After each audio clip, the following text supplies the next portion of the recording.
Hello everyone, let's see if the obligatory volume check. Hold up. Let me see the mic volume.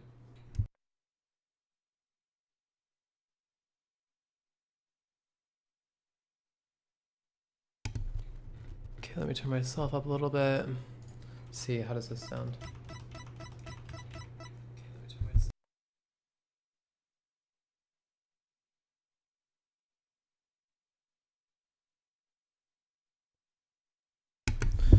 Maybe it'd be apt to turn down the sound a little bit with reflection. Let's see, is that better now? Let's see.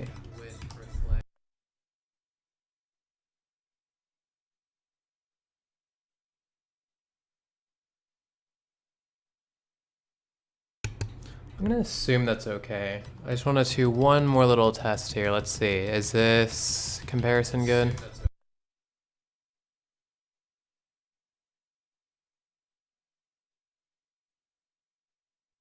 Okay, I think a little bit louder in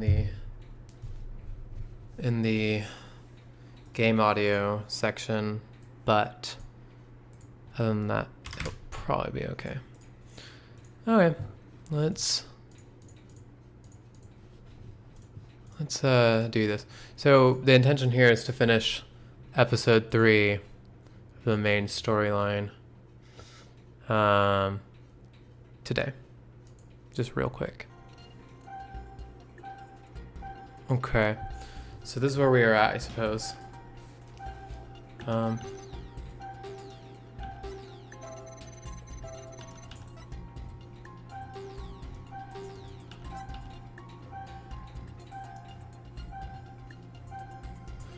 The second floor was deserted. Yeah, wait, why would that be surprising then?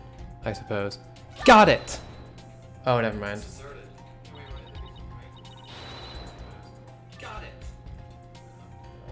Okay, one more notch down. Sorry about that overlap. I'm just really trying to get a feel for the volume level. That's better. Mr. O'Connor, this emotion is inconsistent with your testimony. Huh, you don't know what you're talking about. Oh, but I guess the assumption is that's Professor Means' seat, so why would I take joy in my intellect, feel anger toward your superficiality, suffer sadness at the world's ephemerality, and wonder at the universe's mysteries. Ugh, I should have brought my dictionary to court. Wait, let me try that one again. Huh, I also suffer sadness at the futility of your efforts, but if you must.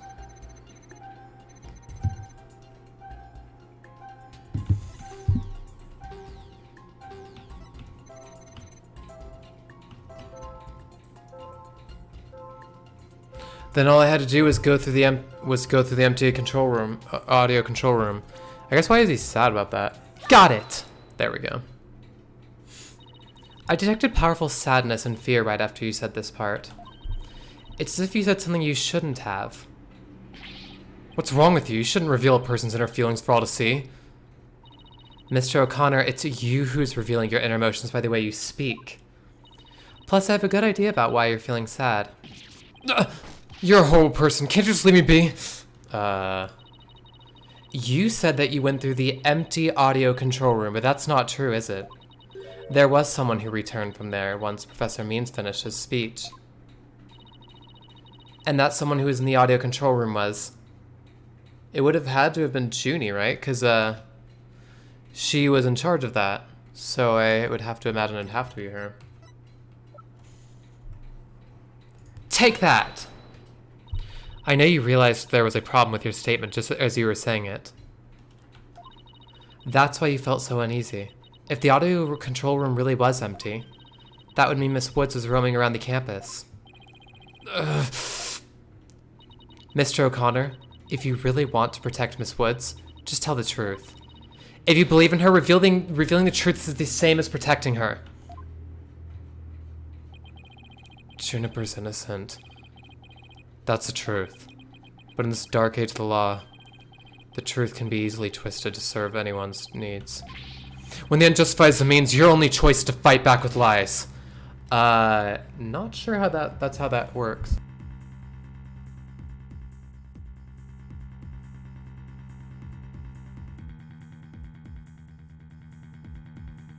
Still trying to get a feel for the audio. I'm going to turn up 1 notch again. Sorry about this, guys. It's really hard to gauge if the audio is adequate. Because I like to hear it on my sound too, but I want to see if it, you know, is even with ours. Or the streams. Hugh's heart won't hold out under this battle between truth and lies. Is there something I can do to make him recant his false testimony? I fear nothing now that I have lost everything.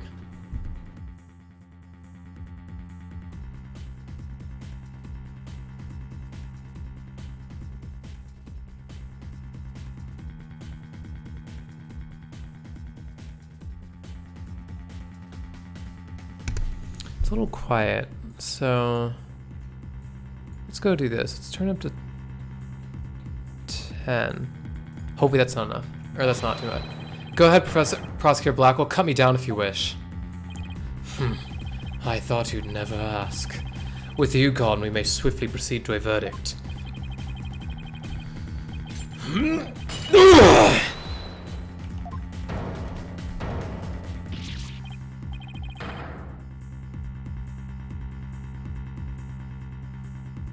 Okay, I think it's good volume. No! We're gonna be shockers again! I don't want to be the poor accountant down at the detention center.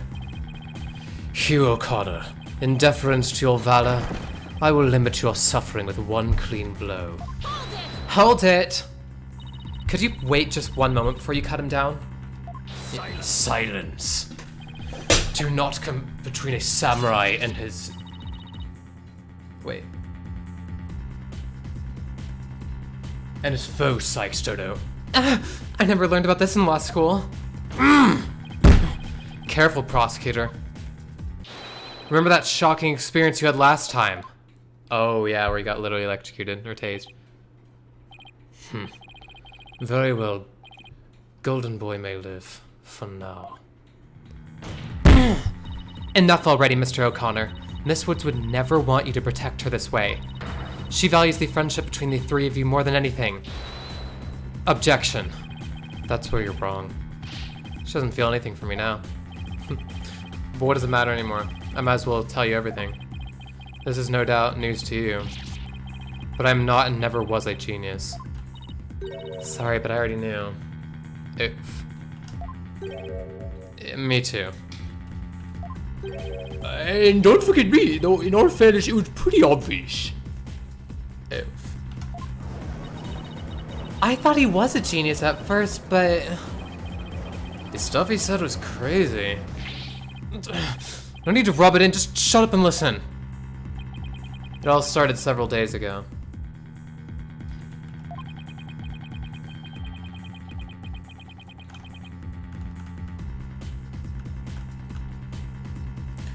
I accidentally learned that my parents may or have been paying for good money for my grades.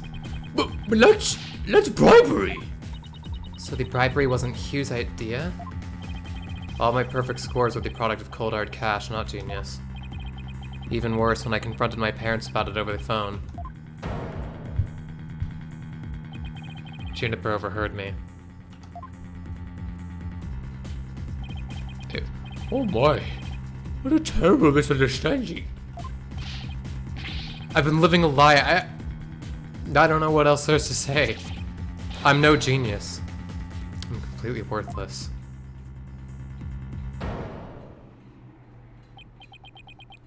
A perfect 0.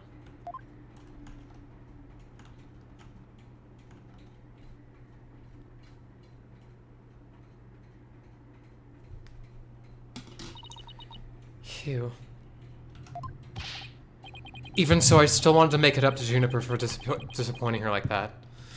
That's why I wanted to clear her name by pinning the blame on me. I mean, she probably hates me now, so it'd be a relief for her to see me locked away. If you were trying to help her, then why'd you testify against her? You were the ones who told me to tell the truth yesterday, so I thought if I did, it would help her. It would help her. He wasn't trying to provoke us? Looks like we seriously misunderstood him in more ways than one. At the detention center yesterday, Junie was in tears when she opened up to me.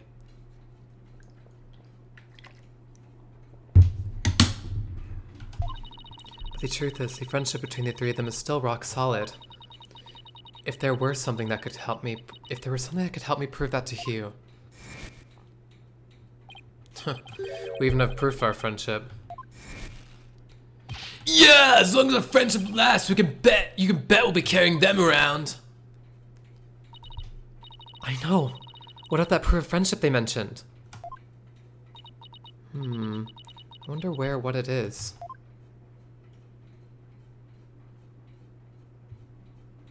I didn't buy it. Oh, gonna be. Hello, Tag. It's handmade and there's only one like it in the world. You ready for this, Tark? We're kind of getting to the end of this one. We're probably a little bit out, but we should be able to finish in this episode. Maybe it's... No, that's definitely it. That band around his neck. Mr. O'Connor. That band around your neck? That's your proof of friendship, isn't it? Proof of friendship? Is that anything like a proof of purchase barcode? What the? In court, evidence is everything. That's why the three friends created friendship bands. It's the evidence that proves their friendship. Oh, how very interesting and chic. If they have doubts about their friendship, they can look at the proof, or to the proof they have on hand. That's why Mr. O'Connor's hand always goes to his neck when he is pressured. It proves he still has feelings of friendship towards the other two. Doesn't matter if I wear it if those two... Objection! But they feel the same way too. I know they wear their friendship bands somewhere. Junie and Robin must both feel the same as Hugh. I just know it. Everything Hugh has said leads me to believe that. In fact, he may have also just told me that the others wear their proof of friendship.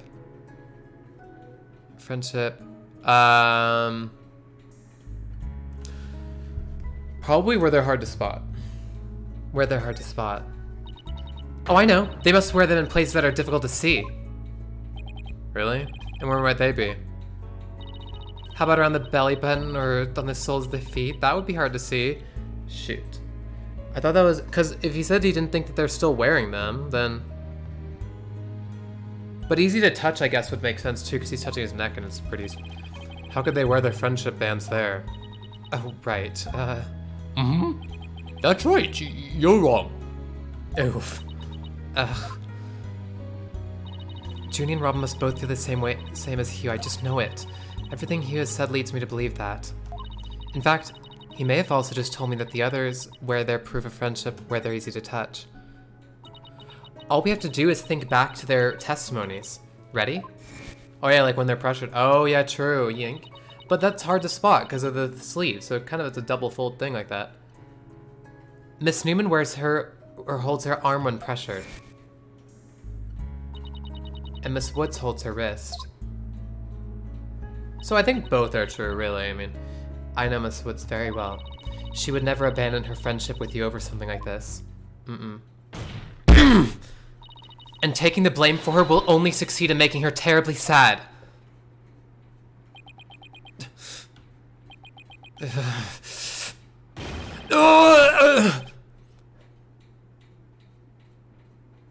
think we're about to have a cutscene. Yep.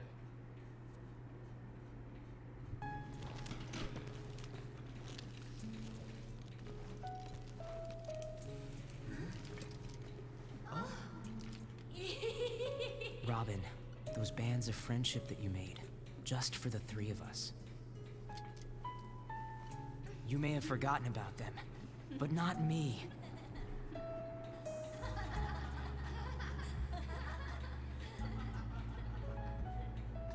Hugh!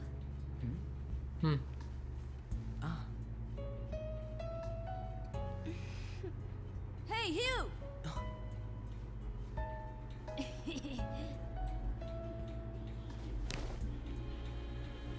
And to think, I should have known better than to doubt my best friends.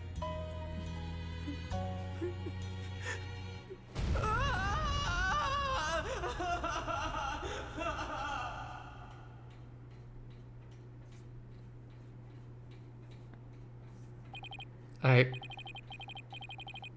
didn't kill anyone. And I didn't have a body double.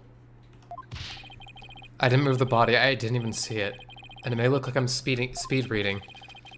Zen in the art of mastering the bar exam, but I haven't read a single word. What? Yeah.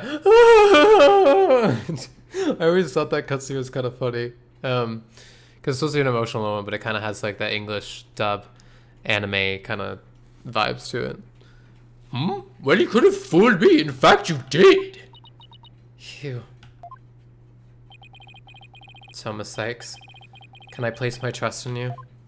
I'm going to save Junie. So yes, you can place your trust in me. Then am I to understand the witness is recanting his confession? Yes. Bonus.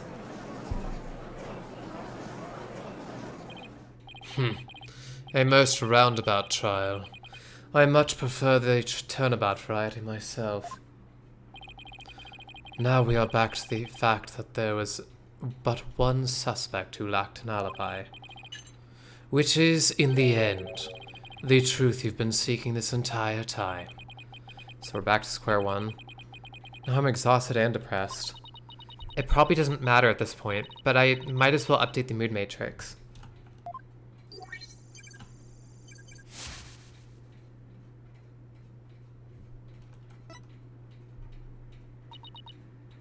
Huh? Does this mean... Further resistance is futile. Or futile. The time for a verdict is nigh. Objection! Please wait! What sort of devilry are you up to now? What if our client wasn't the only one without an alibi? The trial would continue, right? Well, yes, I suppose it would. But after such a thorough investigation, does such a person really exist? Yes, we found someone. It may have seemed like a major roundabout. But Mr. O'Connor's testimony has cracked this case. There's no more noise. He was telling the truth now. During the mock trial, the balcony seat opposite him really was empty, which now means there's one person unaccounted for. Bonus. Bye-bye. Besides Junie, the only other person without an alibi during the mock trial is... Take that! The balcony seat was empty. That much is true, isn't it, Mr. O'Connor? That's right. How many times do I have to... more times do I have to say it? So basically, Professor Means wasn't where he was supposed to be during the mock trial. Silence. Need I remind you of the last soul in the lecture hall heard him deliver his speech? Objection! I know, and that's not in dispute here. Now let me explain how a speech could be given from an empty seat. It was... pre-recorded. That's a way it could be played. What if the speech was pre-recorded? That's the only way the speech could have been delivered from an empty balcony seat.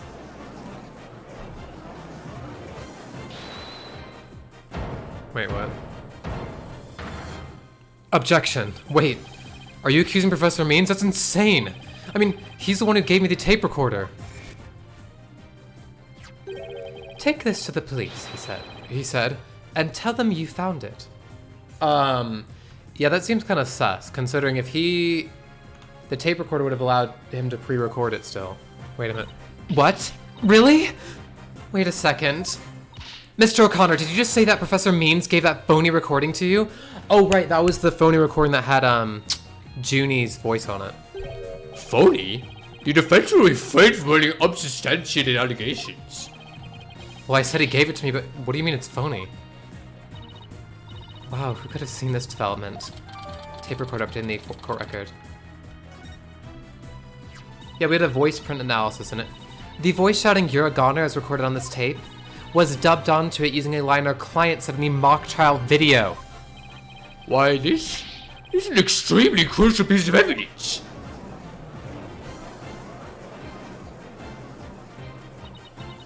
Professor Means gave Hugh the phony tape. If that's really true, then Professor Means has good guilt written all over him. Your Honor, The defense moves to call Professor Aristotle means they stand. Silence. The seat was never empty. 'Twas but an oversight by a dullard of a witness. An inmate who is formerly a surgeon. I think they meant formerly. Maybe formally, I don't know. An inmate who was formerly a surgeon once told me something. He said it's often all too easy to overlook critical symptoms. What? What? Objection! Well, we're not going to overlook this oversight. If the speech was pre-recorded, the basis for suspecting our client would be shattered. Let's check with Professor Means and see whether the empty seat was a witness oversight. A verdict without first looking into that would be inconceivable. Bonus. That's enough, both of you. Now here's my opinion on the matter. While a surgeon overlooking critical symptoms is a problem, a witness's oversight too must not be overlooked. Thus, as to the matter of whether Professor Means was or was not in his faculty seat, I believe we must ask the professor himself. I agree. Professor Means should be here in the gallery today. Do as you please.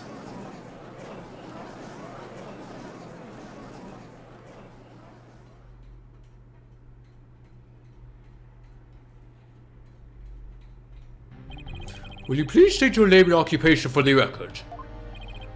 Certainly. I am Aristotle Means. I teach the lawyer course at Themis Legal Academy, and let me add that while I welcome any opportunity to assist with the trial, I don't care for this undue suspicion. Don't worry, Professor. We're just interested in the mock trial video right now. We just need to take another look at that speech you gave. Can we count on your cooperation in this? Very well, if that's all you're interested in. Please proceed, Miss Sykes. Dude. Tark, like you pointed out last time, that smile is so sus. Like, we need to find some sort of evidence that shows this speech was pre-recorded. Alright, I believe we're ready. Let's roll the video.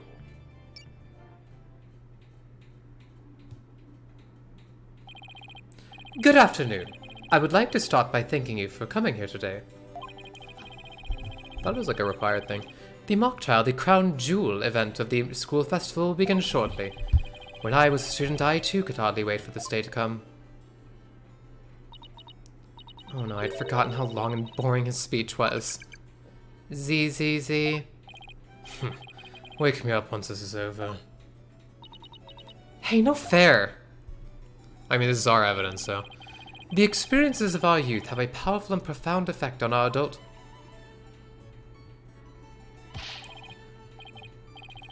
Ah, you there. Wake up. Pay attention. Huh? I'm awake. Isn't that right, Your Honor? No, what? I'm awake too. Why do wake, you see? You see?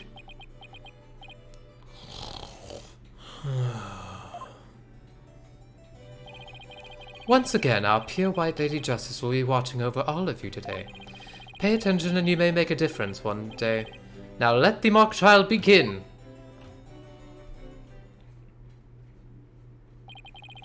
That is about it.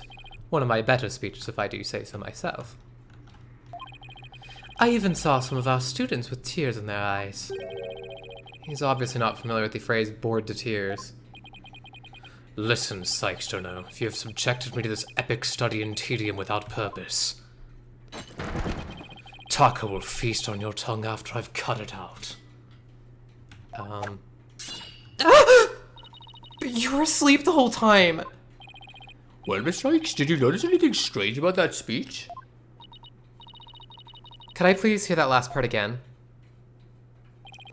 Once again, our pure white Lady Justice will be watching over all of you today. Oh, right. Pure white? Strange, considering the statue right there is gold. Hold it! There, I finally found what we needed. Professor Means, I have only one question about your speech. Why does that last part we just heard contradict with this? Take that! The professor said the pure white Lady Justice would be watching over them.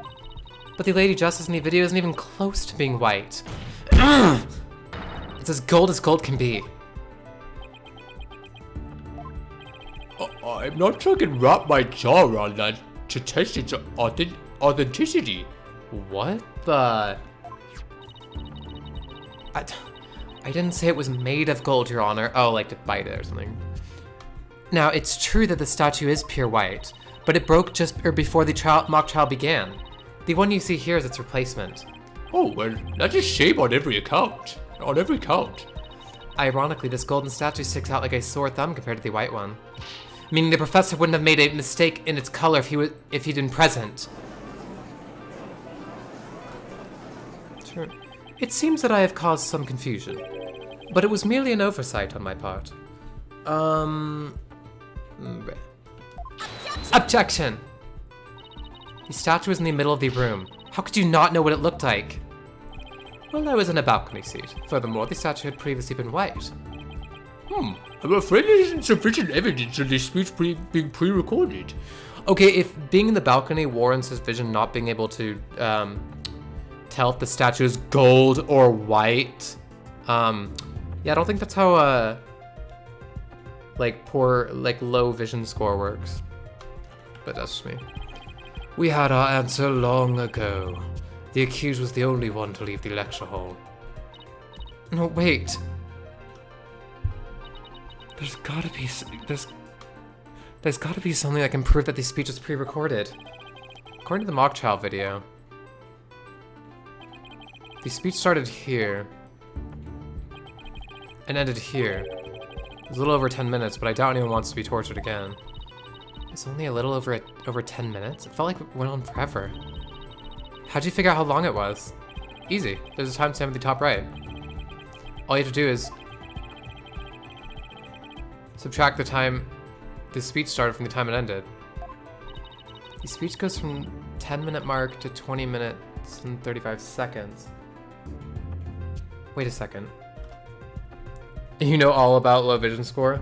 What do you run in Tarek? Like, I guess what would the score be? Like a low one would be like 520. That'd be really low though, I think. Probably, I actually don't know what like average scores are. I'm pretty sure 20/20 is the average because it literally means what other people see at 20, you see at 20. Wait a second, I could swear I've seen this same interval of time listed among the evidence. Oh, low vision score, that sense. I wasn't even thinking about that. Good one time. No, I'm just kidding. See, the thing is, if you ward a bunch in that game, sometimes you can get low vision score just because of how it works, like where you have to catch people on vision. It's kind of weird. Maybe there's a way for me to use the speech time to show that it was pre-recorded, but I guess that's to illustrate that your vision's doing something, I guess.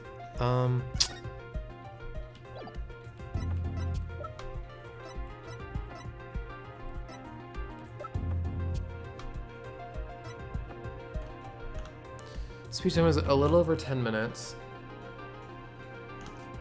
but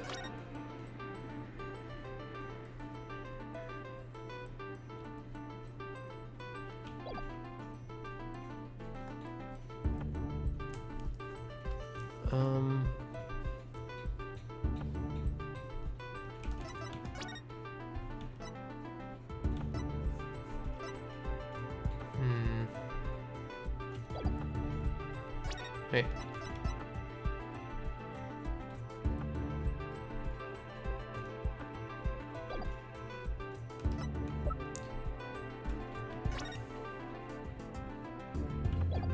Wait.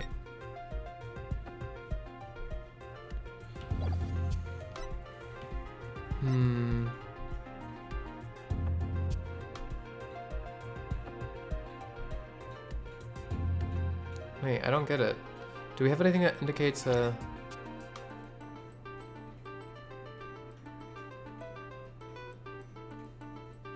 That's 10 minutes. And that's only one still shot. It's not beginning to end time.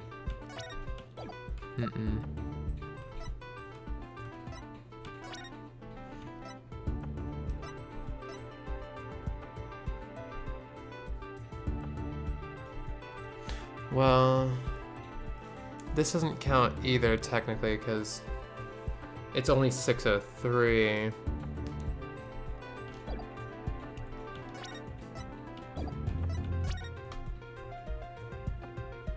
Oh. Oh, the tape was about 10 minutes and 35 seconds of noise that require further testing. Yeah, let's try that. Take that! I would like the court to take a look at this. And this is? The voice print analysis that proves the voice in the tape recorder belongs to our client. Yes, but did we just establish the voice of the tape recorder was a fabrication? Mm-mm. We did. What I'd like to focus on is the noise that is also there. Noise. Yes, the defense believes that it resulted when the tape's previous recording was erased. And what do you hope to prove by that? The length of the noise is what's important. It's 10 minutes and 35 seconds in all. And what did the timestamp read at the moment Professor Means began his speech? That would be exactly 10 minutes. Now let's fast forward this long-winded speech, or exercise in boredom to the end. Sav. Okay, stop. The video timestamp now reads 20 minutes and 35 seconds. Based on this, we know the time it took for the speech alone. Right. Subtract 10 minutes and you get 10 minutes and 35 seconds. 10 minutes and 35 seconds? Right. 10 minutes and 35 seconds. The same as the noise in the tape recording. I assume you all understand what this means. Professor Means' pre-recorded speech had been where the noise is now. Had been where the noise. What?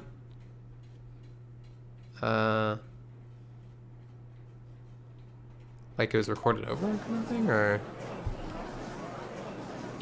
Silence! You seem rather confident considering this is a mere happenstance match of numbers. An exact matter. Objection! But is it really just numbers? The lab is continuing their study of the tape. So far, they found signs of overdubbing. Ah, yes, it was dubbed over, right. It was going to take a bit longer to recover the audio that was erased. The police are analyzing the noise as we speak. It won't be long until we know it was originally there.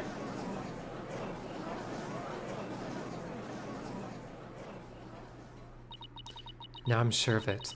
The professor was trying to create an alibi with the recording by pinning the crime on Junie. Well, he's not going to get away with it. Not on my watch. Miss Sykes. Uh-oh. I believe you are well aware of my methodology. Even if Juniper were the perpetrator, I would vigorously defend her as per my word. And to that purpose, I offered to be her lawyer. Alas, look what's happened. All I've stated are obvious deductions derived from evidence and testimony. Truth be told, I had no intention of testifying. I had been keeping quiet for Juniper's sake. But now that you cast this blame upon me, I have no choice but to reveal the truth.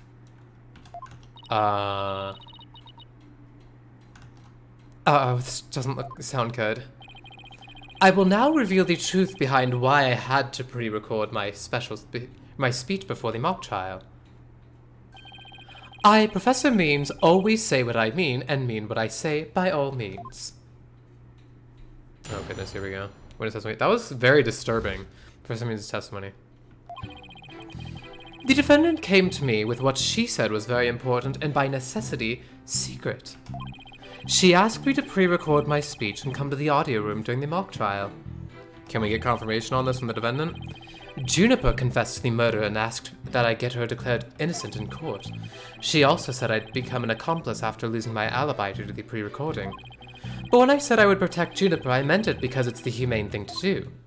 So he's basically saying, she coerced me into blackmail, but I'm doing it for humanitarian reasons. Right. Oh my, so you're saying the defendant threatened you? This has to be a lie. I mean, Everything about it lines up too perfectly to be true. On this most consequential of actions, let me be completely frank with you. Juniper has truly taken to heart my teaching that states the end justifies the means. I don't believe you. When she asked me to defend her, she said I must also prove her two friends innocent. Her two friends? The witnesses? Correct. Hugh Okada and Robin Newman. I was to ensure all walked free. All three were to achieve their dream. That was the result Juniper was seeking. And she was even willing to threaten me, her own professor to that end. You no doubt had high praise for her ruthless tactics.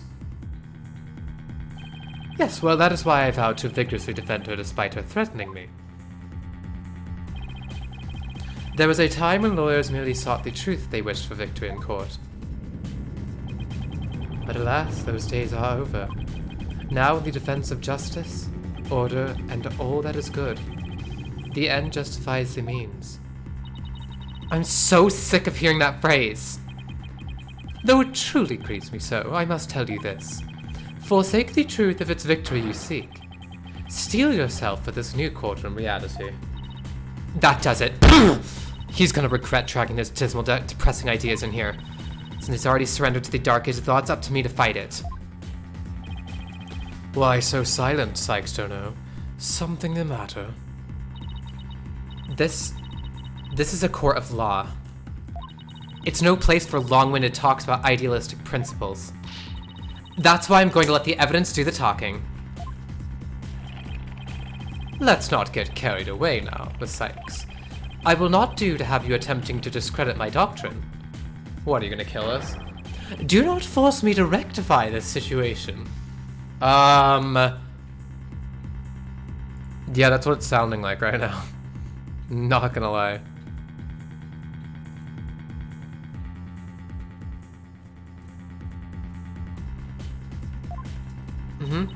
No, go ahead and rectify it. Only if I lose and you win, that is. Cross-examination. Professor means his testimony.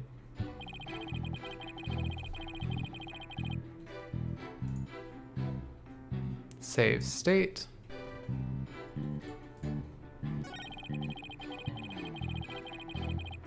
She asked me to pre-record my speech and come to the audio room during the mock trial. Hold it!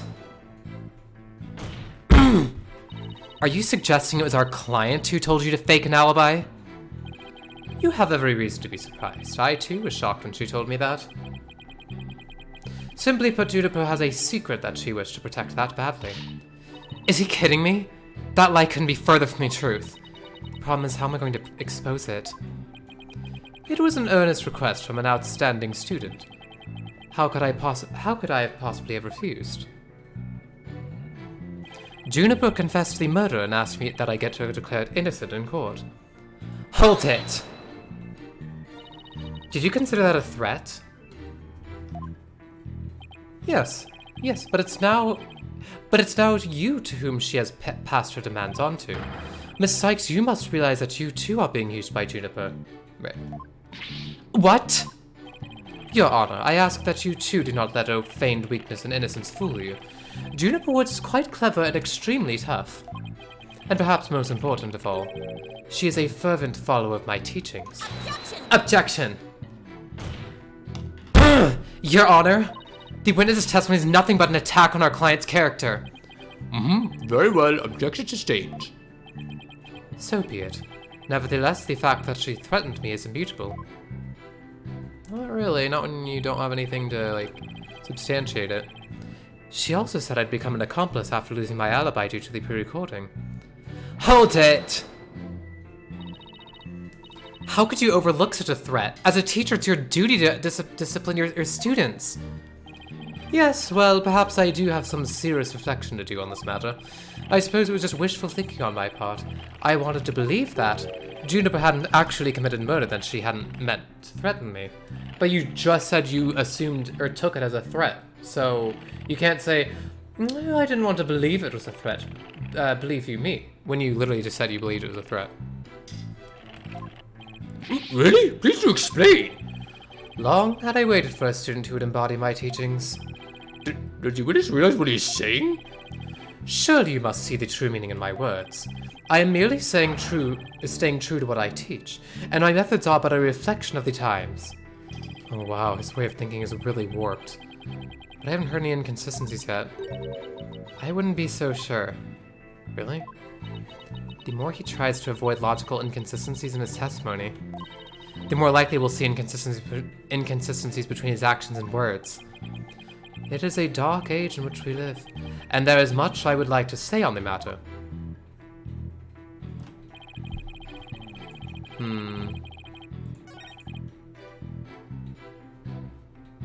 One second.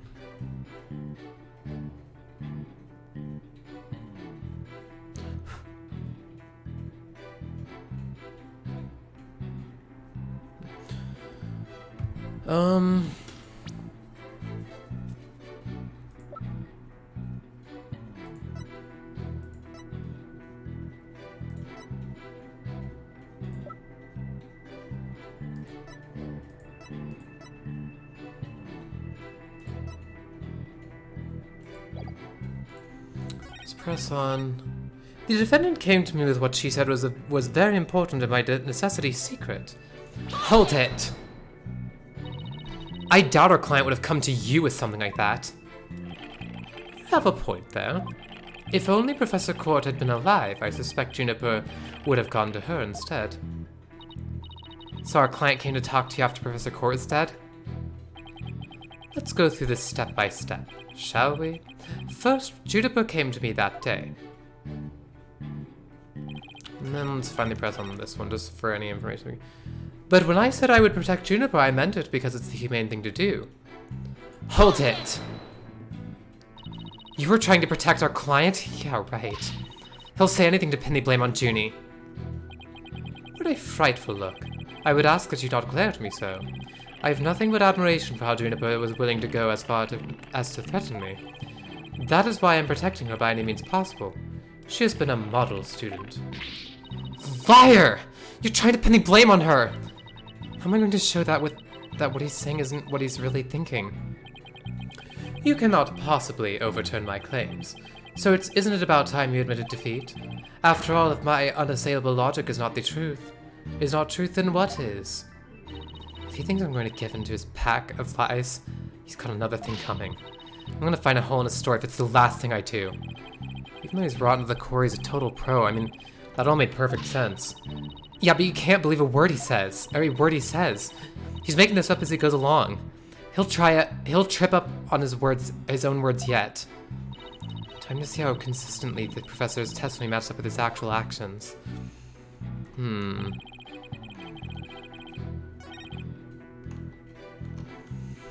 Let's look at our evidence. So...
I have a feeling that it's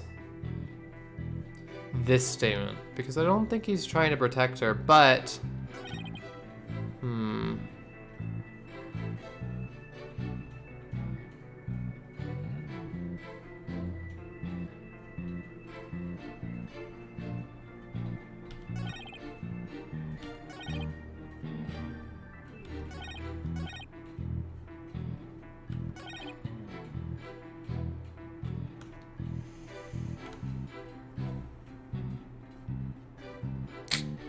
I guess let's try it.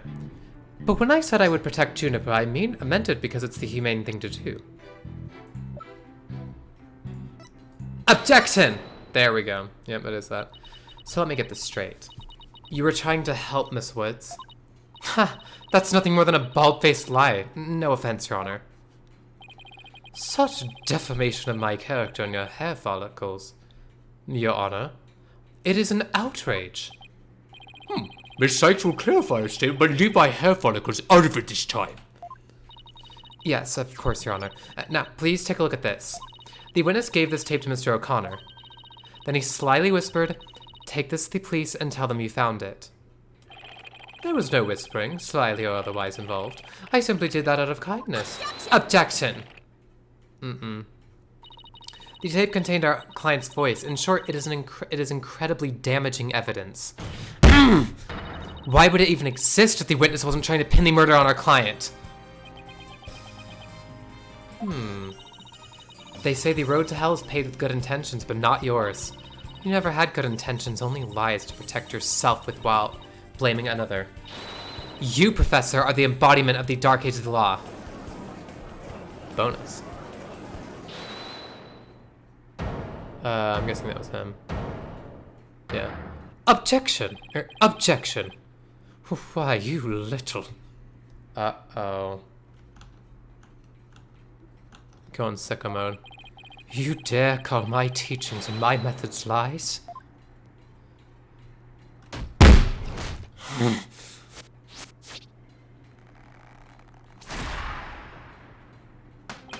Famous Legal Academy is a proud institution. It's the most powerful in the world. You'll never forget what true education and lawyering means once I'm through with you. Huh? Professor Means, what's with your hair? Quiet! No talking in class! Yeah. Ow! What? What the? Eyes and ears up here, everyone! Homeroom is now in session. We will begin with roll call. Athena Sykes. Huh? Here? Apollo Justice. I'm fine. I mean, here. Fool! The proper response is here without any extraneous information. Out! I mean, here.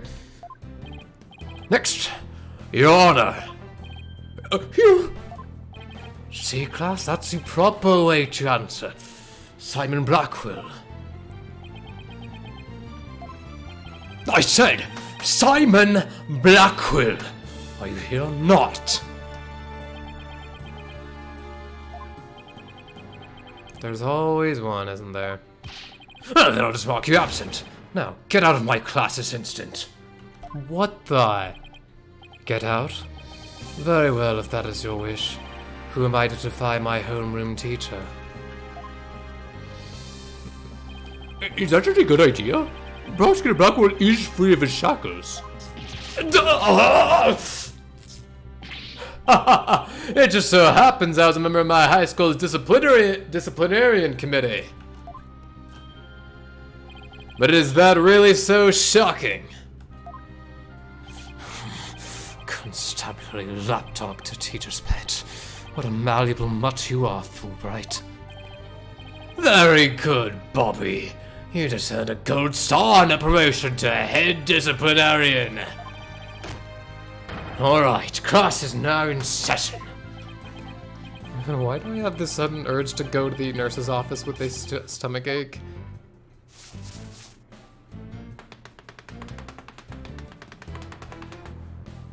Bruh. Pay attention! I am not the killer. Juniper is. This will be on the next test, so you'd better be listening. Objection! But Professor, you created the phony tape to pin the blame on Juniper. Plus, you were the only one who could have moved the body during the mock trial. Objection!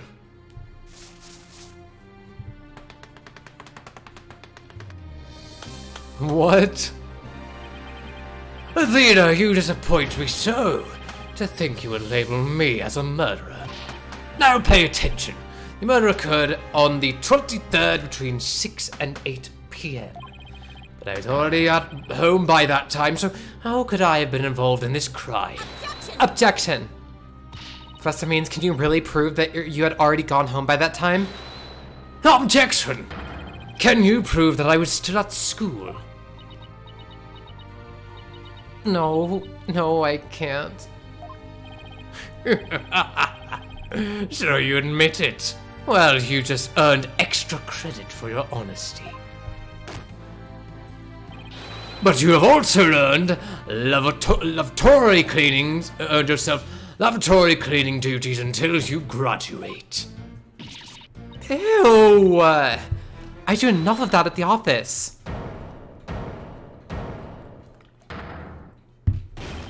Objection! No way, man, I totally object! Robin? I can't believe I fell for the professor's silver-tongued lies. Why, how dare you talk about your teacher like that? I'm not listening to you anymore, man. No way, no how. Now I have a confession to make. You know those two statues that were on stage? I didn't make them all by myself. These statues on stage? Do I want to know where this is headed? I was able to finish one of them, but the last bell rang before I had time for the other one. So I asked Professor Means to make it for me. In other words, the professor was there on the stage after the last bell. Right. And it would have been way past 7 p.m. before he could have finished. Professor Means is still at school? This is incredibly important testimony.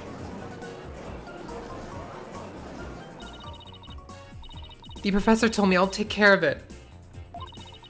I thought my parents would let me be an artist if I said I'd made both statues myself. I'm so sorry for not telling the truth. Robin. Objection! Quick! Somebody get this juvenile delinquent out of my sight! Simon, you're head hunter among the delinquents. Do something.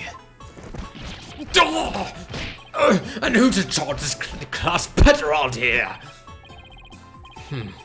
Not interested. But if you want a class in swordsmanship, I'm your man. Of course, only real blades will do. No sword at school. All weapons will be confiscated. Nurse, where's a school nurse when you need one? Dude, what the? It would seem Sykes-Stono seeks a showdown, Professor.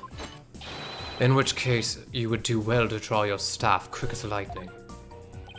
Very well. I will just have to prove my innocence myself. The real lessons begin in second period. Prepare to be served old school style. Oh, I like the little detail of the no pets allowed. That's kind of cool on the board. What is that? Oh, never mind. Your testimony, please. What is testimony? Professor Means' work of art. Now pay attention! Robin took over half a day to complete one statue. I, however, finished most of the other statues between 7 and 8:30 p.m. The defendant, Juniper, saw the two statues with her own eyes at 8:30 p.m. Completing a statue so quickly meant I could not leave the stage for a single second. How could I have possibly had the time to go to the art room and commit murder? You're saying the defendant saw the finished statues? Precisely. She said so herself at the detention center. Her defense team was there and heard her say so too. Don't try to deny it now. That evening, I went back to my dressing room to get something I'd forgotten there. It was well after the last bell rang. I'd say maybe around 8:30. That's when I noticed that both stage statues were finished. They were quite large and they were each covered with a white sheet, but I could tell. Oh, right. The professor was there when that matter came up. Before I address the professor's charges, I have a question for Robin. How hard would it be to complete a statue like that in 1.5 hours? It would probably take me at least twice as long. So personally, I think it would be incredibly difficult to finish in that short a time. That didn't exactly help our case. But he won't get off that easy. He's bound to stumble over his own slippery means.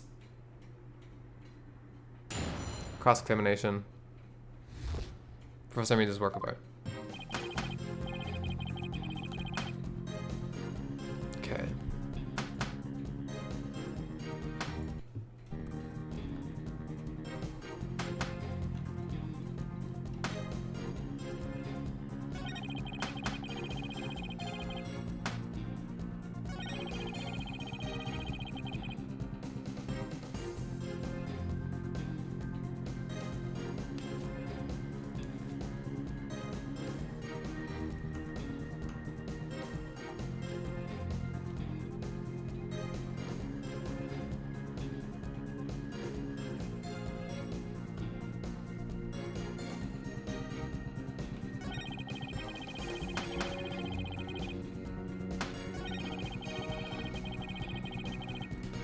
Remember correctly, wasn't one of the statues damaged or something, or part of one of them was missing or something like that? That's what I thought I remembered. Let's look through the evidence though.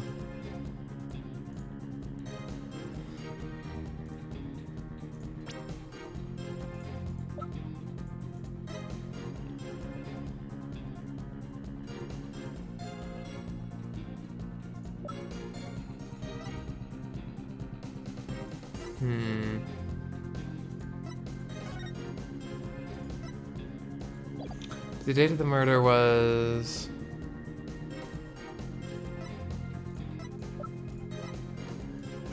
'23rd, yeah, so...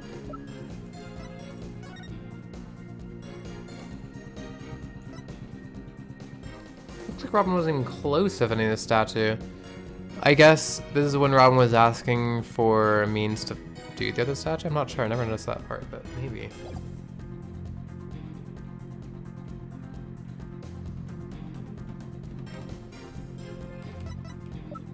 I'll just press on everything first. That's a good way to start. Now pay attention. Robin took over half a day to complete one statue. Hold it! Miss Newman took over half a day? Can you please be a little more precise than that? What a wonderful question. She was having quite a tough time, you see. Professor Gavin's statue alone took her from the morning hours into the evening. Well, it is a rather large statue after all. Don't be silly. It merely exposes the difference between student and teacher. Oof. I, however, finished most of the other statue between 7 and 8:30 p.m. Hold it! Most of the other statue? What exactly does that mean? Robin created the basic outline of Mr. Wright's statue before the last bell rang. I, in turn, completed the rest of it. I see. In academics as well as art, learning the basics is incredibly important. In short, you skipped the most important part of statue making, didn't you? Objection! Yank! Why, you insert little. It is the practical applications built upon the basics that take so much time. Professor set design mastered the basics a long time ago. Unlike Miss Fancy Pants here, who lacks all loyalty fundamentals. Oh, quite you. Now do you understand? I did not leave that stage until I was done. Well, Miss Sykes, do you accept the religious claim?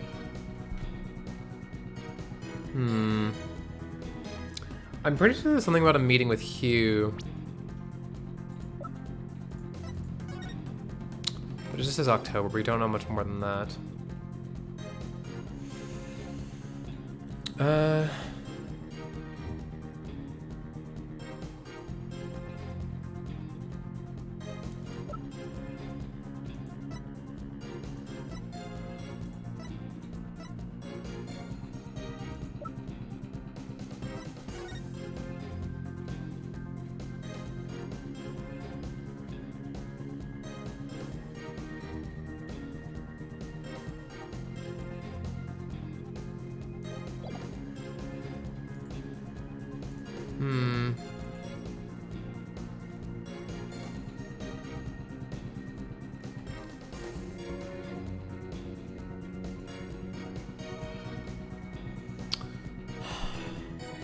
We'll just say we have an issue with it, because he had to have left the stage somewhere.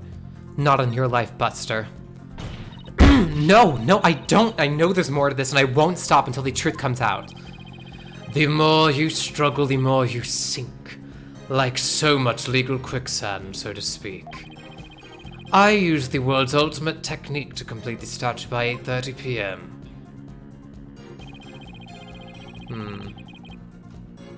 The defendant Juniper saw the two statues with her own eyes at 8:30 p.m. Hold it! Maybe our client only thought she saw these statues? Silence! A pity for you, but we have already confirmed it with the accused. She's on record as having seen both statues. Yeah, that's true. Just thought I'd give it a shot. I have the ultimate in-courtroom techniques. It is absolutely airtight. I will bury you. This will be your final resting place, along with all who believed in you. What the? Is there no way to get this guy? You better pay attention. Pay very close attention.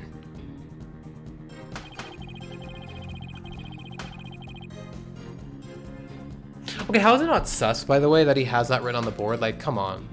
And that he looks like this? Like, not to profile or anything, or like judge based on the appearances, but like, yikes. 1 second.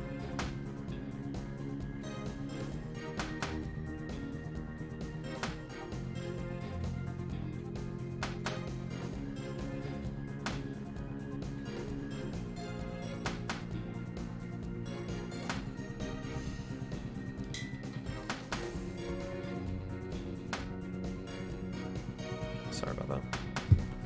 Completing a statue so quickly meant I could not leave the stage for a single second. Hold it!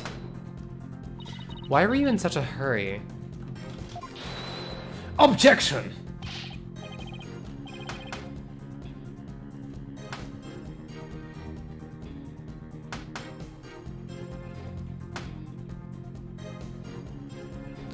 In the legal world, your body is your capital. The early bird gets the worm. That's why I get to bed at 9 p.m. each and every night. And that's why I was working as fast as I could. I didn't want to miss any my bedtime. Well, ready to concede that I never left the stage? Well, Miss Sykes, do you accept the witness's claim? Actually, wait. I think we should accept it. Because it seems like... What if the murder happened on the stage somehow? Yes, I accept it. I've tried everything, but I still can't prove anything. I guess I concede. I couldn't hear you. Say it louder this time.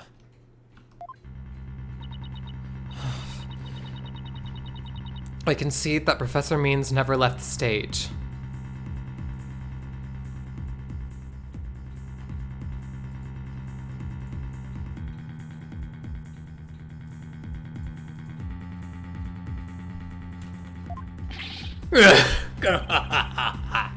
That's right. But what took you so long? I was there at the stage the entire time. I couldn't possibly have committed that crime. I'm not gonna give up here. I'm afraid I have decided the witness, Miss Sykes. And unless you have any further objections, I'll have to put this issue to rest. Objection! Not yet. The defense still has an objection. Athena, you thought of something? Well, as I said, not yet. Oh, so it's time for some legal smoke and mirrors. Not yet, Athena. It's not yet time to quit. It's at times like these when it seems like there's no way out that you have to... Yeah, I have to turn the case upside down. Instead of focusing on whether Professor Means could have gone to the art room, I should focus on how he could commit murder without going there. It seems our young lady has a real bona fide idea. I must use any means possible to distract her. See if she can think while I cut the stage. Yank, yank. Ah, who brought the bird to school? Sykes don't know. If I hear one word of your usual jibber jabber, I shall have your head. The murder occurred in the art room, yet the witness was on the stage. How do you propose to fill the vast gap between these two key facts? I accept the premise that the professor was on the stage the entire time. The only other answer is that we got something else wrong. Wait, that's it! Every last one of us made a huge mistake. We were totally wrong about the crime scene. If Professor Means was on the stage the entire time, then he must be the killer. Objection! Ridiculous! The defense has become utterly incoherent. Objection! No, it's just... the murder wasn't committed where we thought it was. Continue, Psychono. Okay, the murder was actually committed here.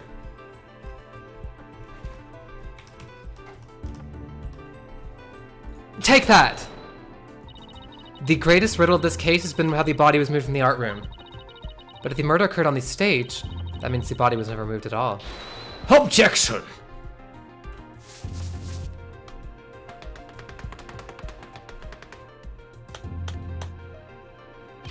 Silly girl! When the body was found, there wasn't a drop of blood on the stage floor.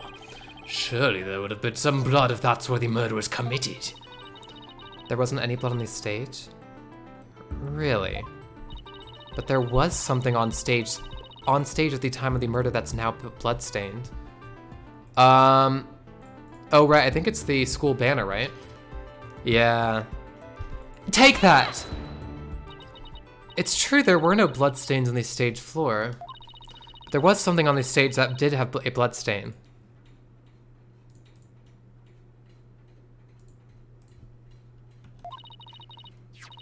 And that would be this.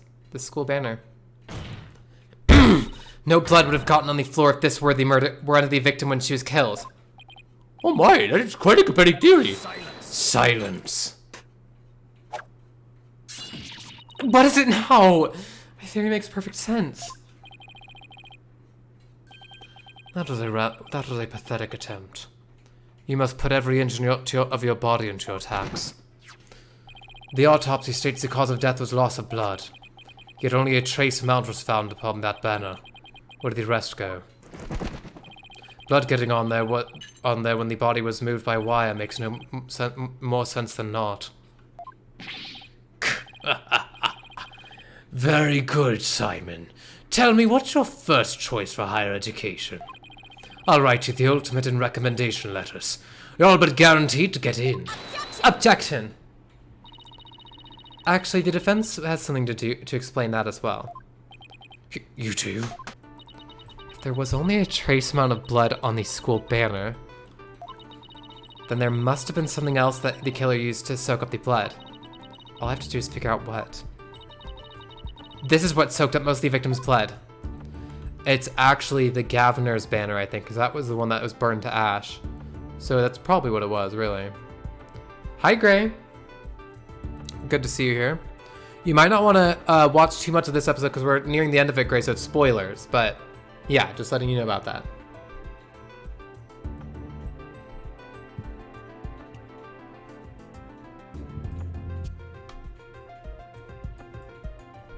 Take that!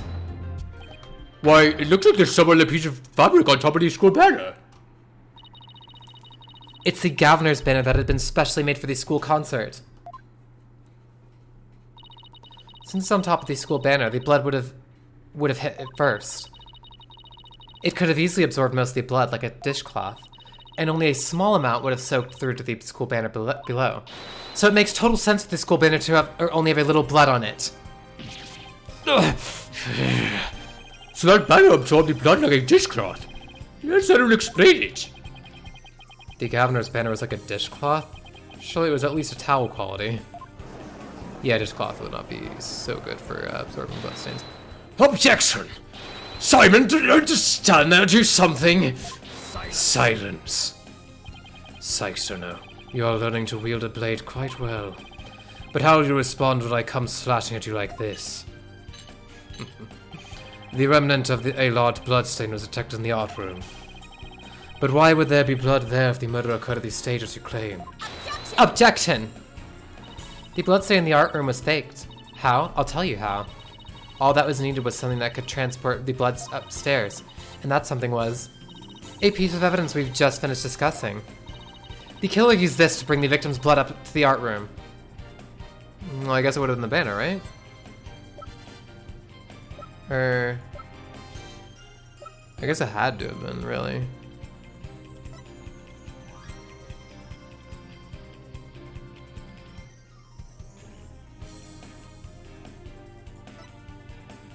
Take that! Oh no, I guess it would have been the Governor's banner, my bad. The killer could have used this to transport the victim's blood. You don't say. Can you explain how that would be possible? Your Honor, nothing is impossible if you put your mind to it. Besides, all you need is...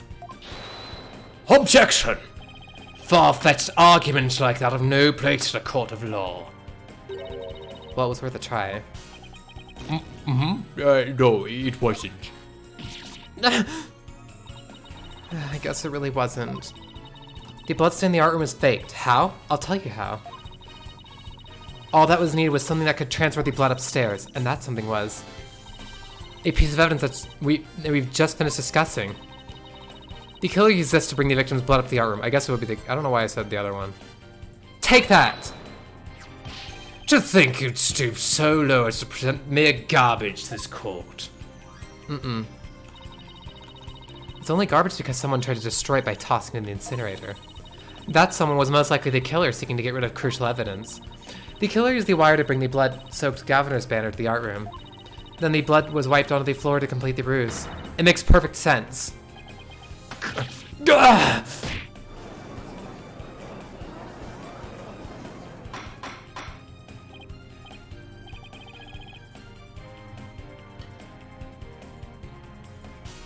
Order! Order! This is quite a development. The body was never actually moved. Objection! Hold it right there. The body must have been moved. How else do you explain that loud crash you heard during the mock trial? It wasn't caused by the body crushing the statues, then what was it? I hadn't thought of that. If that loud crash wasn't the body hitting the statues, then what was it indeed?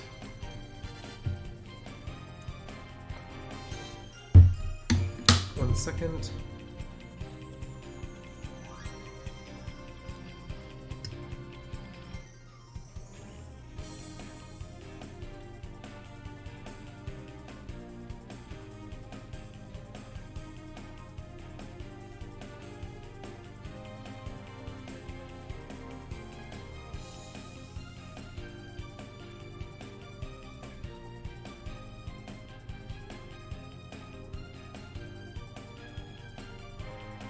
Just check my email real quick, sorry.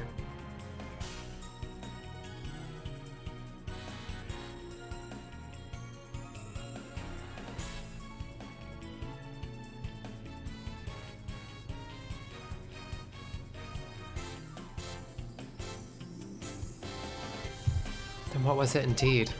The knot in the school banner shows that something was carried along with the wire in it. So if that's true, I know what I have to find. Something that was in the art room before the murder and then on the stage after. The object that was sent down the wire to crash into these statues was... Oh, it would have been the Lady Justice statue, I think. Take that! Ah! That statue! Yes, I believe it was this statue that broke the other two, not Professor Quart's body.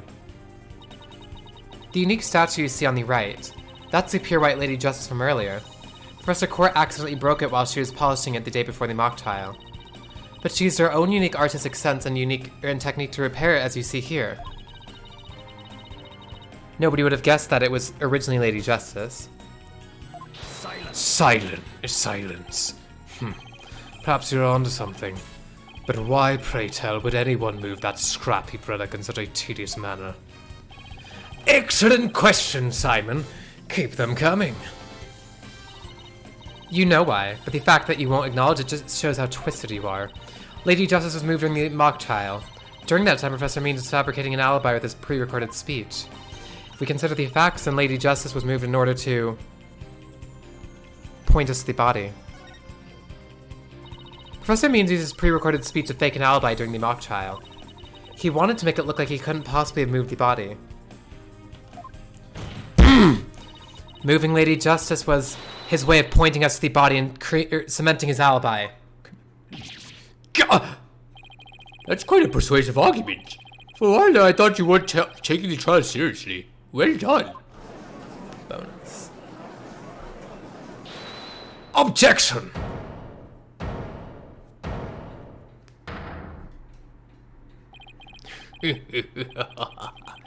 You should never underestimate me, Athena Sykes.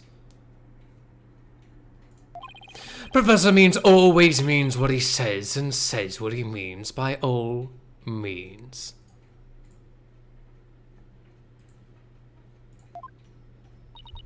Fine then. Say it already. I'm waiting.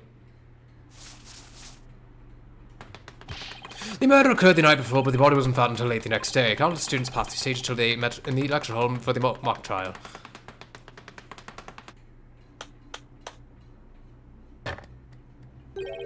So answer me this.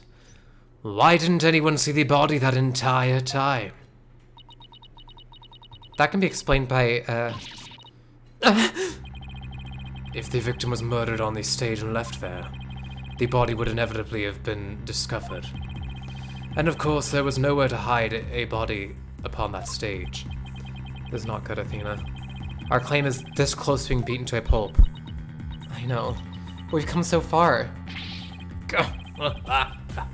Consider yourself schooled. I couldn't have possibly killed anyone. The killer's none other than Juniper Woods. It always has been and it always will be. Just wait a minute.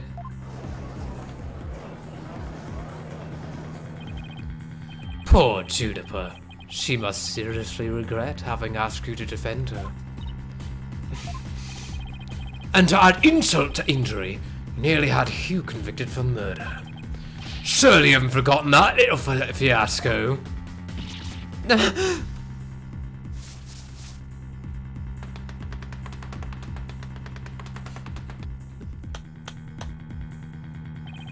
Not only did you fail to defend your client, you also raised false charges against her friend. You have no right to call yourself a lawyer.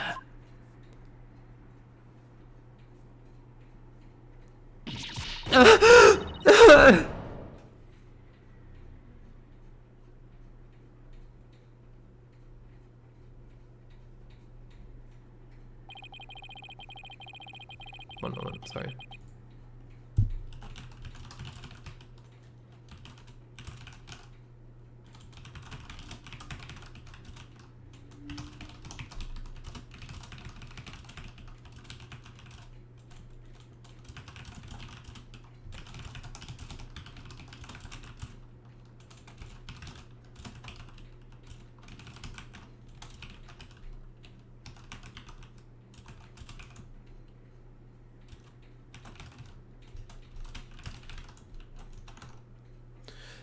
But if this trial proceeds in the same manner and ends in the same way as the mock trial, would you not lose everything you've worked so hard to gain?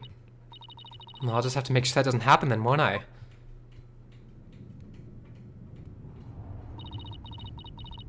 Don't tell me I failed once again. Failed to save someone near and dear to me.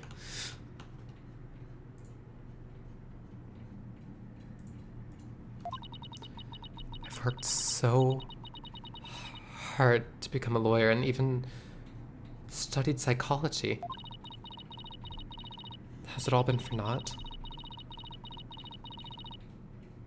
Am I just doomed to relive that all over again?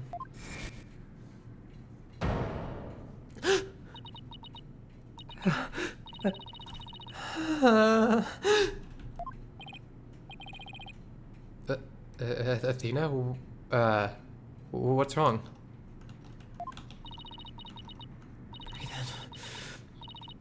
Breathe out. Breathe in. Relax, Athena, breathe. It's not working. Everything's going dark. After all I've done, is this how it ends? Forgive me, Junie. I couldn't protect you like I said I would.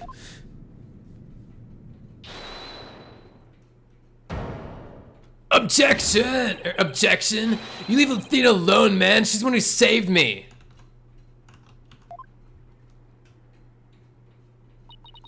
It was because of Athena that I could stop hiding and start living my life as a girl again. And she saved the friendship between Hugh, Juniper, and I. I think you're an awesome lawyer, Athena. One of the best. But I raised false charges against Hugh. And that's not all. I've done some seriously unforgivable things. Objection. What's the big deal? False charges are nothing to be scared of. And I'm not even mad at you. I should really be thanking you. Use legitimate means to expose my wrongdoings and give me a chance to re-examine what's important. But what does it matter if I can't save Junie or Juniper? I mean, the whole reason I've come so far is...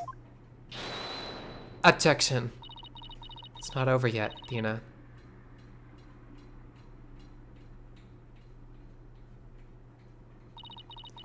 Even now at this very moment, I still believe in you. Junie. I know you better than most people, Athena. And I know you'd never surrender to the dark age of the law like the professor did. Thank you, Junie, but I feel like I can barely breathe. I don't know what to do. Silence. Stop your bleating this instant. You look like another fool. Prosecutor Blackwell? There's one who awaits you, is there not? And that is the reason you have studied so very hard.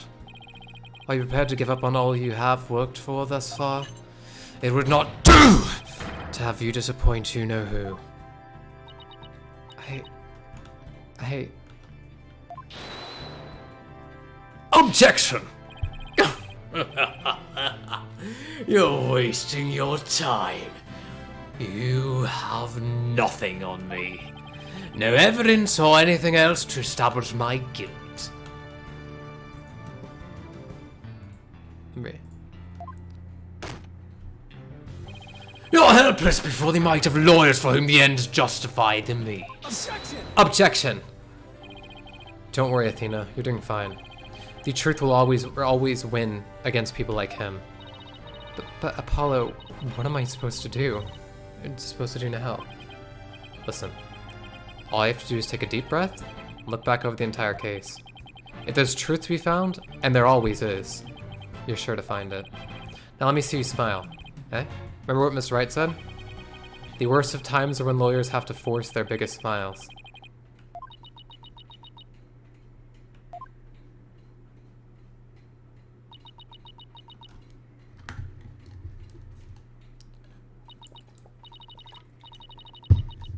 Thanks, everyone. You don't have to worry about me now. The worst of times are when lawyers have to force their biggest smiles.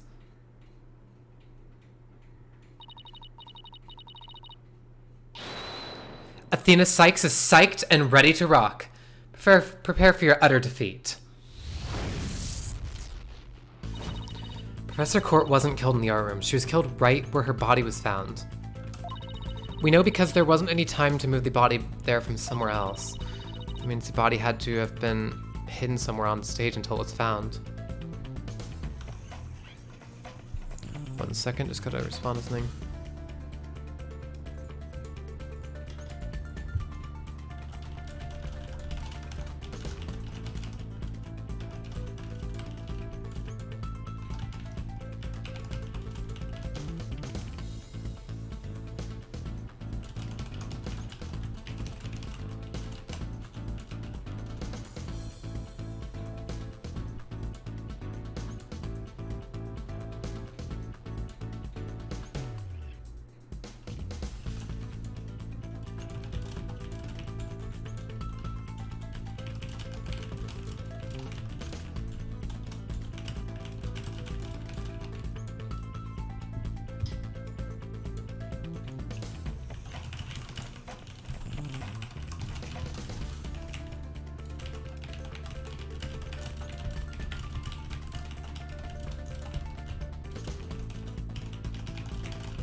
Sorry about that.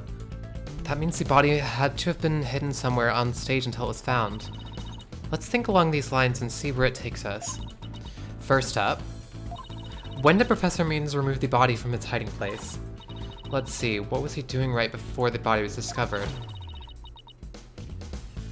Using the span of time his fake alibi created to move the body to where it would be more easily spotted. Therefore, the only time Professor Means could have removed the body from its hiding places would have to have been before the mock trial then, because in that sense, because of the fact that the recording was playing to introduce the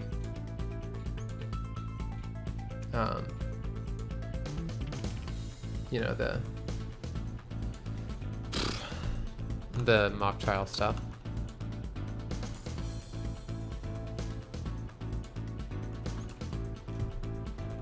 So, before the mock trial. What? Before the mock trial? No, that can't be fit. It can't be it. Oh, so I guess the intro counts as a mock trial then, my bad. Hugh testified that he'd seen the body before the mock trial. Wait.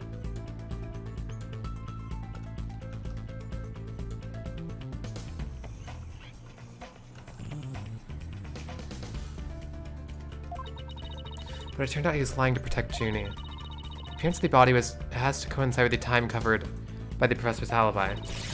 Okay, so, I mean, semantics, but yeah. During the mock trial. Therefore, the only time Professor Means could have moved the body was moved during the mock trial. It was during the mock trial, specifically during the speech. Body was moved during the speech. Professor Means moved the body to an easily seen location during his long pre-recorded speech. The professor also moved something to the stage that wasn't there before, specifically...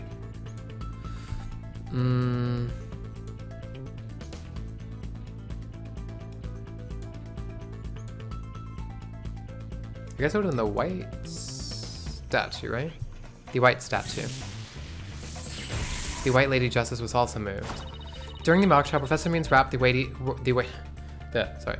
Lady Justice in the school banner. Wait. Professor Means, right? And sent it zipping down to the stage with a crash, killing 2 birds with 1 stone. He drew attention to the body and made it look like the murder occurred in the art room. But was there anywhere to hide a body on that stage? Doesn't seem likely. No, there had to be someplace. Wait a second. Something that should have been finished but was only mostly done. Something that was used to cover the body up. But it didn't draw undue attention because it looked like it belonged there on stage. And that way, no one would suspect that there was a body hidden inside. What was already on the stage and capable of concealing a body? Well, supposedly, weren't both statues already on? I thought both statues were already on the stage.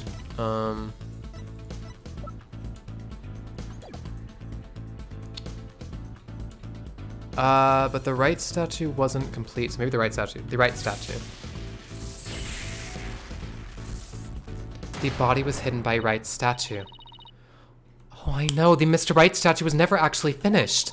The body was wrapped under some cloth to hide what was really inside, cleverly disguising it as the boss's statue, and that takes out his alibi of making the sculpture. So. Miss Newman gave up on the Wright statue, yet Professor Means finished it in a single night. Yes, what an impressive feat that was. Objection! No, his so-called work of art deserves none of our praise. It's because it was only a facade to hide his real work. The murder of Professor Court. Come again? I'm afraid I don't follow. He hid the body by making it look like the statue of Mr. Wright. With the body wrapped under a piece of cloth, it looked just like a statue. What? I second that. What? Now this is getting interesting. Objection!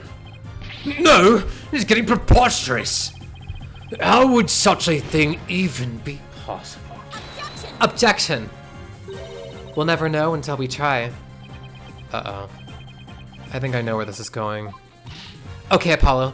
Time to turn me into a reasonable likeness of Mr. Wright. I'm going to pose like this statue, like so. And now I want you to wrap me up in a cloth so that I look like a statue.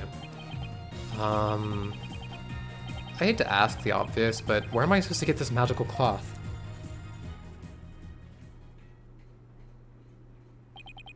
I'm afraid it isn't the right color, Mr. Justice. Well, given how sudden the request was, it's kind of the best I could do, Your Honor. Alright, I think that about does it. Well, what do you think, everyone? Do I look like a statue of Mr. Wright or what? Looks like some random person to me. Were the statues a pair of busts? Phoenix Wright has that spiky hair on the back of his head. Forget the hair, the statue's head is way bigger than your average person's anyway. Gotta hand it to me for trying anyway. Wait. That's it, the hands. Her arms are raised over her head and there are dark bruises around her wrists. Yeah, the professor was probably tied up with something. The marks on her wrists indicate... The marks on her wrist indicate she'd been tied up. Indicated. Apollo, time me up in a new pose. Wait, you're not into this kind of thing, are you? What? No! Besides, it's your idea. Just tell me how you tie your hands already. Professor Korst's wrists were tied together, and I can't help but think that's related. How should I arrange myself to match the shape I want, given her hands were tied? Behind my head. Apollo, tie both of my hands behind my head. See, this makes it possible to fake these spikes on the back of Mr. Wright's head. Sure, but then what about the statue's arm? Yeah, Tark, you like that? The whole BDSM reference. Like bits.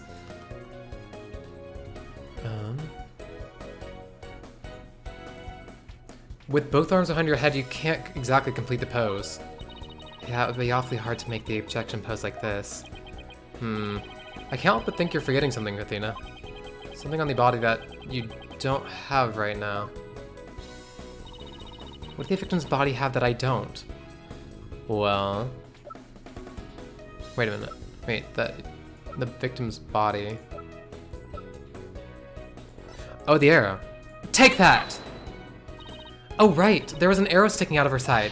Okay, Apollo, take that and plunge it into my side. What are you, crazy? Fine, then go get some duct tape. Rapido, schnell. Alright. I don't need to know other languages to know bossy when I hear it. Oof. That would be sufficient. The fatal arrow to the side.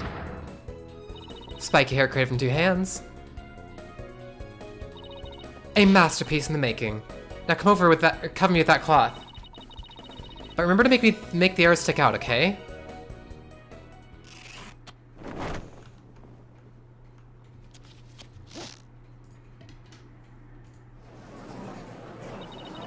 Mommy, the arm's too short. Shh, remember your indoor voice, dear. Nobody's buying it. The arrow's nowhere near long enough. But what else could you use for the arm? Still won't give up, eh? I must commend you, if only for your spirit and determination. Of course she's not giving up. After all she's put me through, she owes me an explanation. And one that makes sense. Now disappoint me again, and the penalty will be doubly painful. Yikes, guess I'd better get it right this time. Think, Athena. Think. Professor Court was murdered when she stopped by the stage to see Professor Means. If it wasn't premeditated, he must have used something close at hand in his little ruse. Paul, hey, show me those stage setup photos again. Like that? Right now? Okay, hold on. Please be in this photo. It just has to be. The arm in the Mr. Wright statue is really this right here. Ah. The thing that could be long enough for an arm is right here, actually. Take that! Got it. I know what he used for the arm on the statue of Mr. Wright. It's absurd. There's no such thing in this photo. Don't play dumb with me, Professor. It's the staff you have right there. Staff? It's the spear of a great legal warrior. Whatever. Just hurry up and lend it to me.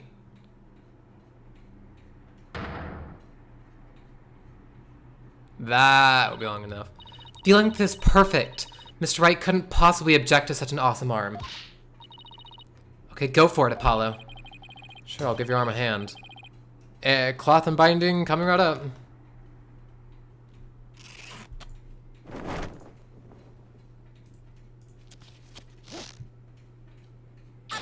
Objection! That's the stuff.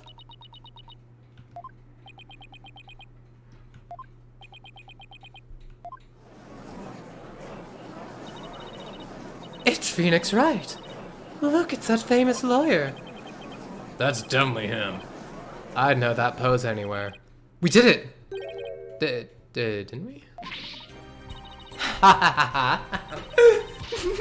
Well, am I not getting the spitting image of the legendary Phoenix Wright? The man who will bring us out of these dark ages and into an era of brilliant golden light. Golden light. All I see before me is the pink spectre of a man. It's just because Mr. Wright likes his statue. He's positively tickled pink. I guess that's a phrase. Get it, Apollo? He's tickled pink. Ugh, that joke deserves a pink slip. Sack on head? Literally, bruh. Might as well be Phoenix. We're about to see Baselord right on his board, though, so we're... It seems the gallery is quite impressed with the defense's sharp thinking. Any witness? The resemblance is nothing more than a coincidence. Objection! Okay, we're out of that. Not so fast there, Buster. Unfortunately for you, I can prove my theory to be more than mere coincidence. To prove that a spear was thrust into the victim, all I have to do is...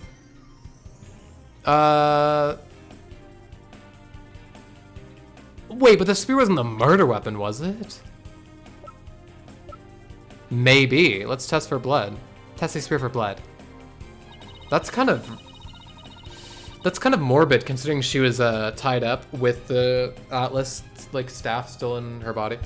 We'd assume the victim's jagged wound came from the arrow being forcibly shoved in, but if the wound was from the spear instead, then we should be able to detect trace of the victim's blood on it. Your Honor, brief recess, if you will.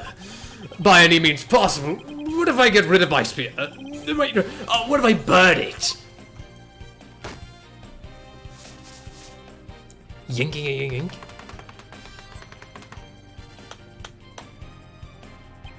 If I do that, I'll be found innocent. Yes, I'm innocent, I tell you. Objection! Surely you don't expect us to take lectures from you now. Now I ask you in the gallery. Help me decide the professor's fate. Oh, here we go. Bathroom detail.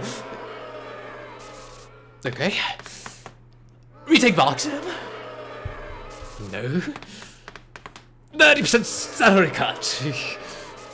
Eesh. Dismissal?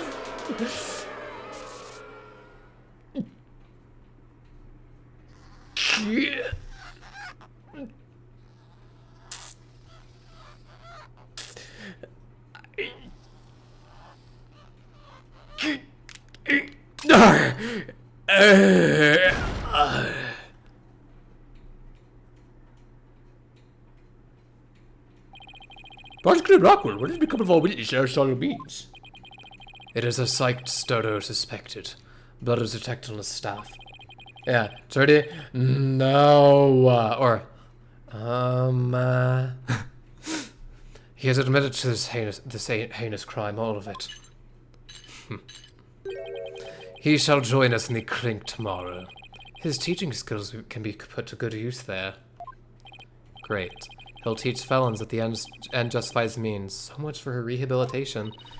Can I ask what the prosecutor's or professor's motive was? I could barely make out a word he said on account of his shadowed teeth. One of Blackhole's fellow inmates was once a surgeon. Why not a former dentist too? Probably, bro. I eventually had him put pen to paper. Turns out Professor Means was the one taking bribes. The victim had suspected him after a report from the class snitch. That led her to question him at length the day of the killing, right there on that stage. The result? The heinous crime that was brought before this court. The fool like Newman had come to know of the script's contents via the victim's note. It seems he came up with a plan to stab the victim with her own awl in order to make the killing look like the one in the script was and thus frame the defendant. That scrap of paper was with Hugh's name and it had the same mark as Professor Court's planner. Yes, about that. Those planners are bestowed upon all students graduating at the top of their class. Really? So then... Indeed, once upon a time, Professor Means was also awarded the same notebook. The handwriting is being analyzed now, but like as not, the scrap belonged to him. Like as not? What? This too was evidence of the bribery scheme that the victim had obtained. Know that Constance Court was clean and that only Aristotle Means took bribes. To think a professor would murder a colleague and then try to pin it on a student. If this is the dark end of the law, then we can only hope that a brighter future awaits. And the first step is to handle my verdict for a promising young lady. This court finds the defendant Juniper Woods not guilty. Finally. Base load moment.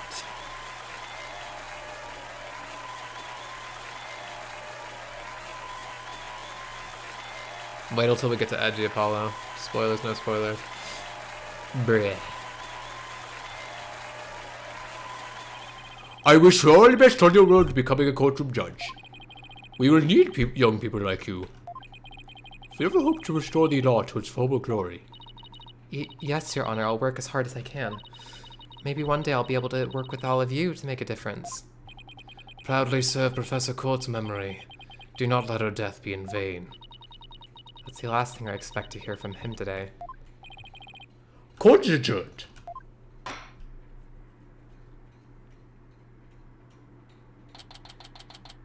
October 26th. District Court. Defendant lobby number 3. Thank you, Thena. I really mean it. It was nothing, really. I can take the biggest tangled mess of a case and unravel it just like that. I don't know. You look pretty wound up there at the end, literally and figuratively. You look pretty hungry for a knuckle sandwich, Buster. I wanted to thank you too, Apollo. Don't mention it. The way you're always there for Athena when she's in a bind. And at the detention center where your smile gave me hope when there was none. It was like the warm rays of the sun shining down on peaceful woodlands. I think you're an absolutely amazing person. Thanks, Juniper, that means a lot to me. But I still have lots of work to do, and I can't wait until we see you on the judge's bench. I promise you'll get there someday. That's why until that day, I'll... Guys, I've got some big news. I mean, this is huge. Oh, am I interrupting something? No, it's okay, I think. So what's the big news? The school festival, it was supposed to have been canceled after what happened, but... We just got a call. A member of Professor Constance Court who worked so hard to make it happen. The festival is being extended one extra day until tomorrow. Really? All right.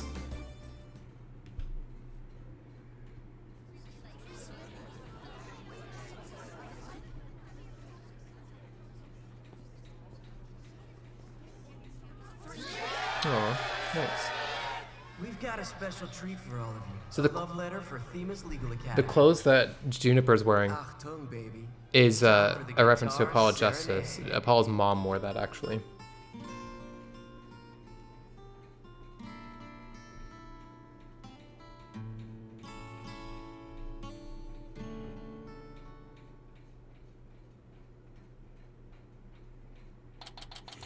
October 27th. Themis Legal Academy. 3rd floor lecture hall. Wow, that was so much fun. School festivals are amazing. I think you and Robin are getting a little carried away. Your singing voice, Juniper, it could melt my H-E-R-T. Mr. Wright, thank you for that training seminar. Just remember the objection pose is all about attitude. Bleh. Oh, and congrats on your mock trial win. Although Robin had you for a while there.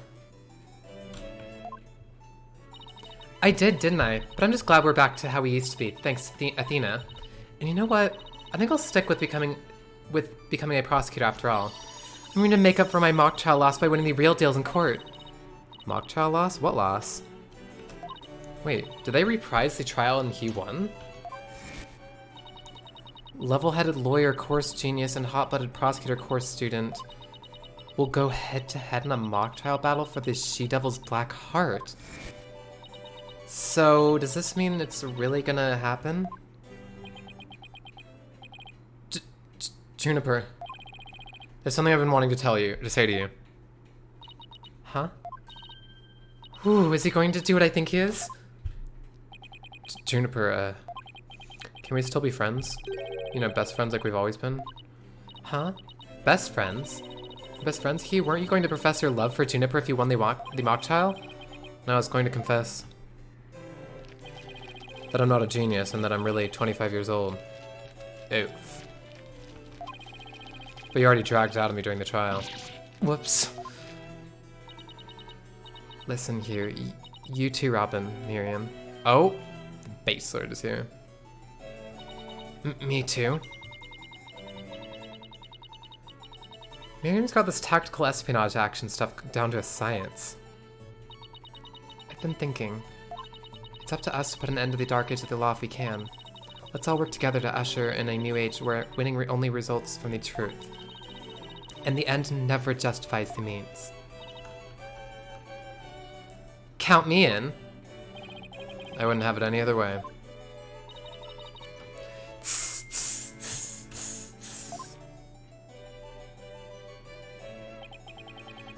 Best friends forever, huh? No matter what anyone says, nothing beats true friendship. You bet. And what about your BFF, Apollo? Aren't you a bit old to be using that word? But yeah, he's the best friend a guy could have. Which reminds me, we were supposed to meet up and gossip about the new girl in the office. Hey, no talking about me behind my back. So what kind of guy is he anyway? Well, if I had to describe him in one word. How do you use one word to describe someone? That's very difficult to do. And so after some slight, oh, whoops. Hold on. And so after some slight arm twisting, Apollo promised to bring me to meet his friend. Unfortunately, that promise was never meant to be fulfilled. For not long after, their friendship was mercilessly severed by fate. And the bonds between us began to fray and unravel as well.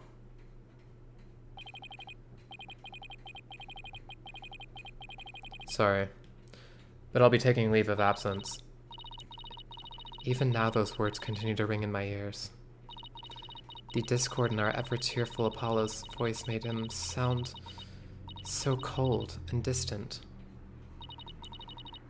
Why, Apollo? Why? Why would you leave us all behind?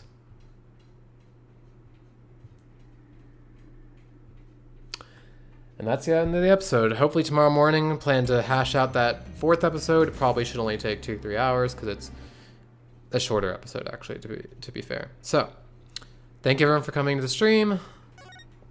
Oh, I guess I'll save.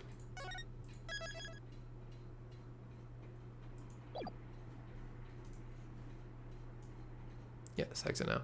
So thank you everyone for coming to the stream. I'll be back on tomorrow probably, likely, that's my hope. And yeah, thank you everyone. See you guys.